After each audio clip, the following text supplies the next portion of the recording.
मुख्यमंत्री देवेंद्र फडणवीस यांच्या वाढदिवसानिमित्त तसेच माजी उपमुख्यमंत्री स्वर्गीय अजित पवार यांच्या जयंतीच्या निमित्ताने एक दिवसीय छत्रपती शिवाजी महाराज महसूल समाधान शिबिर आयोजित करण्यात आले होते। या कार्यक्रमाचे उद्घाटन आमदार तसेच विरोधी पक्षनेते विजय वडेट्टीवार, सह उद्घाटक माजी आमदार अतुल देशकर, उपविभागीय अधिकारी परवणी पाटील यांची यावेळी प्रमुख उपस्थिती होती। या शिबिरात नागरिकांना महसूल विभागाशी संबंधित सेवा एकाच ठिकाणी उपलब्ध करून देण्यात आल्या।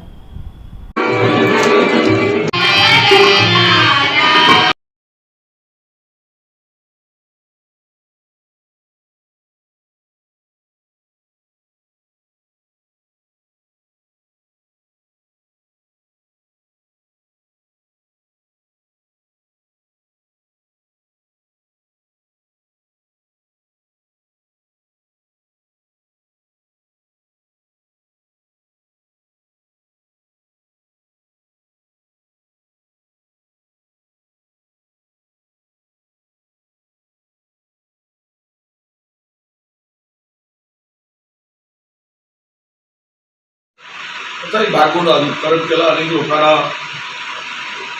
पट्टे वाटपाचं काम झालं। पण समाधानच नाव शिबिर आहे। समाधान कोणाचं? समाधान जनतेचं व्हायला।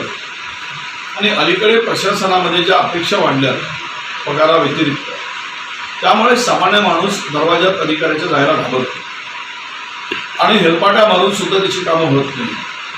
खरं म्हणजे जर प्रशासनानं जागरूक राहिलं आणि प्रामाणिक सेवा दिली तर समाधान शिबिराची गरजच नाही। आजकाल लोकांच्या समाधानासाठी शिबिर केली जावं, पण जोपर्यंत अधिकाऱ्यांचं समाधान होत नाही तोपर्यंत ही लोकांची शिबिर घेऊन उपयोग काय? म्हणून आज मी माझ्या अधिकाऱ्यांना सांगितलं की तुमच्या समाधानाची वाट बघू नका। तुम्हाला खुर्ची आणि जो काही सेवक म्हणून पगार मिळतो, नोकरी मिळाली, त्यामुळे तुमच्या समाधानासाठी नाही आहे, जनतेच्या समाधानासाठी। आणि जनतेचं समाधान होण्यासाठी प्रशासनाने, अधिकाऱ्यांनी पहिल्यांदा आपल्या समाधानाचा विचार न करता लोकांच्या समाधानाचा विचार करावा, अशी आमची भूमिका आहे। आणि त्याच भूमिकेतून आम्ही आज अधिकाऱ्यांना सुद्धा सूचना आणि वॉर्निंग दिली आहे।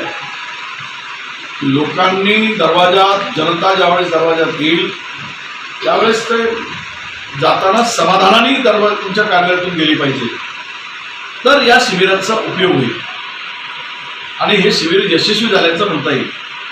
पण आज काही पट्टे देऊन काही प्रमाणपत्र द्यायचे आणि उद्यापासून तुमच्या ऑफिसमध्ये आले की त्यांना चक्रा मारायला लावायचे। यामुळं प्रशासनाचा आणि शासनाचा काही उपयोग होणार नाही।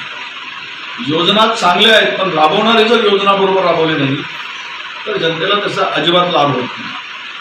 म्हणूनच मी बाबासाहेबांचं उदाहरण दिलं की बाबासाहेब म्हणायचे, बाबासाहेब आंबेडकर, मी कितीही सुंदर घटना दिली तरी ते राबवणारे जर व्यवस्थित नसतील तर त्या जनतेला आणि लोकशाहीला तसं उपयोग होईल। म्हणून ते इम्प्लिमेंट करणारी कोण आहे त्यावर त्या घटनेला महत्त्व असतं। तसंच महत्त्व योजनेला सुद्धा आहे की जर योजना कितीही चांगली असली तरी राबवणारे जर अधिकारी चांगले नसतील तर मात्र त्याचा उपयोग लोकांना होत नाही। म्हणून योजना राबवणाऱ्यांनी प्रामाणिकपणे सेवा करावी, ही आमची भूमिका आहे। नवापूरच्या तहसीलदार यांनी 5,000 लाभार्थ्यांना लाभ दिले, त्यांचं कौतुक तुम्ही केलं, परंतु सिंधुदुर्ग आणि तहसीलमध्ये 100पेक्षा अधिक त्यांनी लाभ दिले नाही, त्यांना तुम्ही खरे बोल सुनावले। काय नक्की जो काम चांगलं करेल त्याच्या पाठीवर हात देणं, त्याची त्याला शाबासकी देणं काम आहे। लोकप्रतिनिधी म्हणून आम्ही आमदार होतो, पण एक तहसीलदार 5,000 पट्टे करतो, दुसरे 100ही करत नाही, याचा अर्थ असा होतो की ते काम करत नाही। म्हणून मी त्यांना आता खरे बोल सुनावले आणि पुढच्या 2 महिन्यात या